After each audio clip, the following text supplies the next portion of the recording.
Assalamualaikum warahmatullahi wabarakatuh, Ananda Salih-Salihah. Apa kabarnya hari ini? Insya Allah baik ya. Hari ini kita bertemu lagi belajar bersama Ustazah Dede. Mari kita belajar. Nah, hari ini kita akan membahas mengenai perkembangan teknologi produksi sandang. Yuk kita mulai materinya mengenai perkembangan teknologi produksi sandang. Setiap orang pasti memiliki pakaian. Pakaian merupakan kebutuhan pokok manusia. Pakaian ini bisa berupa kemeja, kaos, celana, jaket, dan lain sebagainya. Semua orang menggunakan pakaian untuk melindungi tubuh. Nah, sekarang Ustazah mau tanya nih, Ananda Salih dan Salihah, apakah tahu apa itu sandang? Ya, sandang adalah pakaian yang diperlukan manusia sebagai makhluk yang berbudaya. Selain itu, pakaian juga merupakan salah satu kebutuhan primer manusia. Pada zaman dahulu, pakaian terbuat dari serat-serat tumbuhan atau kulit hewan. Oleh karena itu, jumlahnya menjadi terbatas.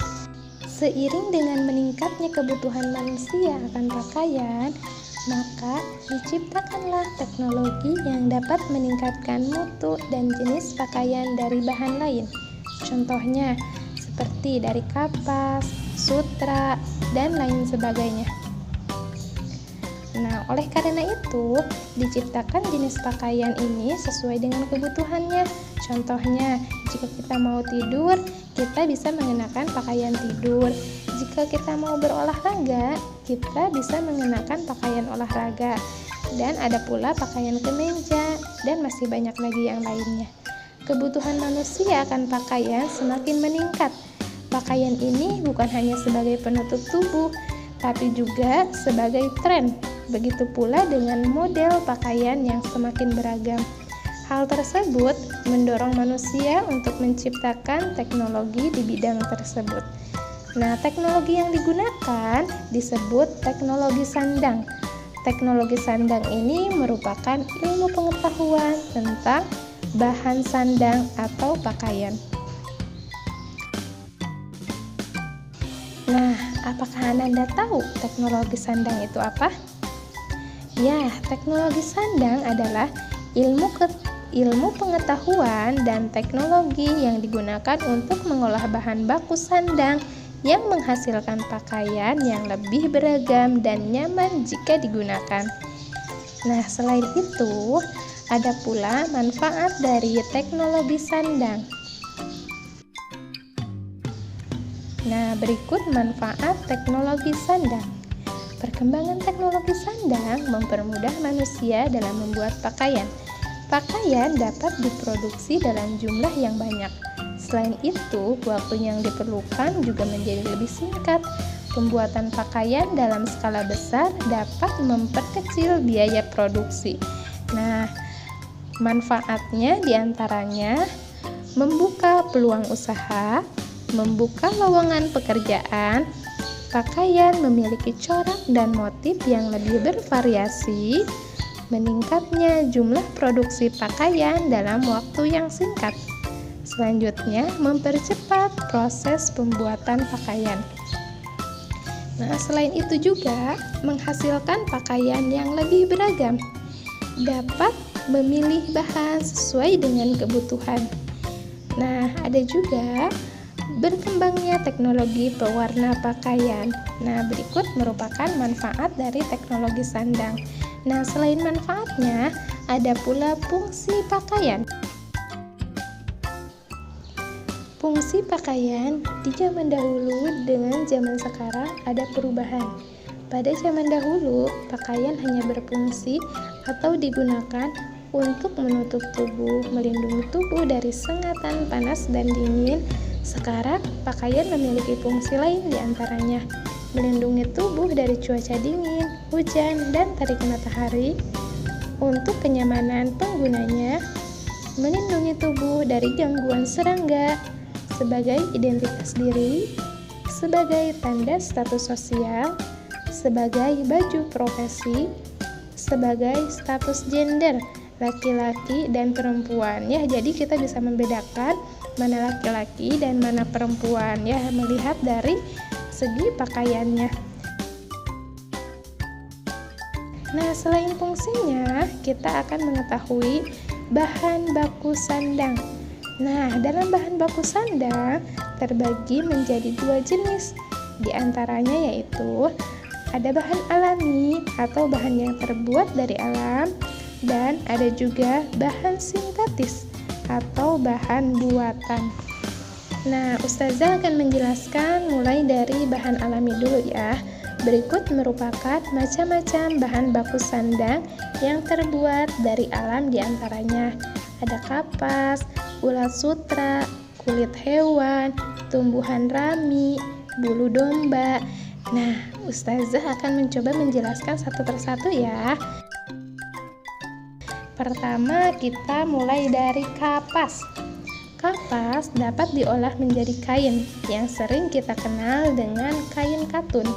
Bahan katun tidak mudah kusut, mudah menyerap keringat, nyaman digunakan, lembut dan tidak kasar, kuat dan tidak mudah sobek. Bahan katun juga tidak panas pada saat digunakan. Nah, kita lanjut. Yang kedua yaitu ulat sutra.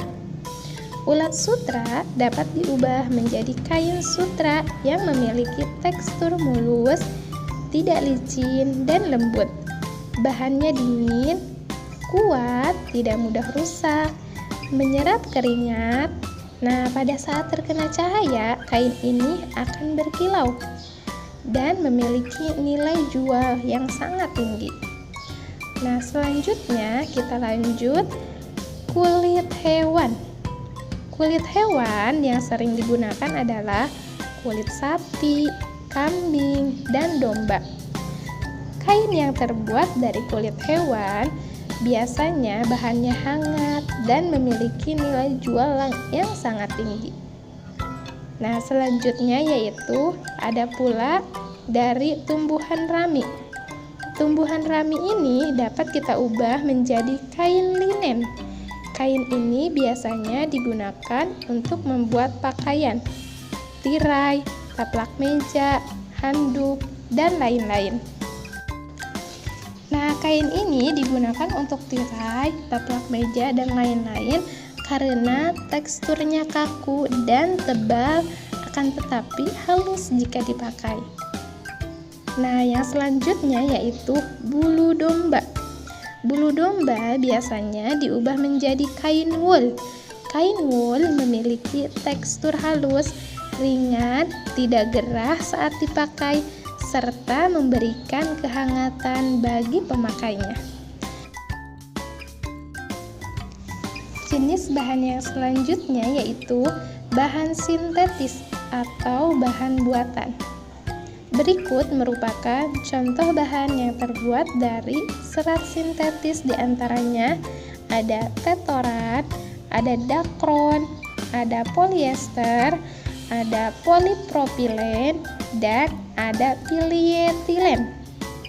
Nah, serat sintetis ini dibuat menggunakan bahan kimia. Bahan kimia tersebut diolah menggunakan teknologi sandang. Pembuatan teknologi sandang ini dapat mempercepat waktu produksi. Selain itu, bermanfaat untuk memperkecil atau menghemat biaya produksi. Setiap jenis bahan memiliki karakteristik yang berbeda. Hal tersebut juga berhubungan dengan jenis pakaian yang akan dibuat. Jenis pakaian dan jenis bahan juga disesuaikan dengan aktivitas yang akan dilakukan. Nah, untuk materi selanjutnya yaitu mengenai kesesuaian pakaian dalam beraktivitas, pengolahan benang, dan penggunaan hasil sandang. Itu insya Allah akan dibahas di video selanjutnya. Untuk pembelajaran kita kali ini, Ustazah cukupkan sekian. Mudah-mudahan apa yang Ustazah sampaikan dapat bermanfaat untuk Ananda salih-salihah semuanya ya.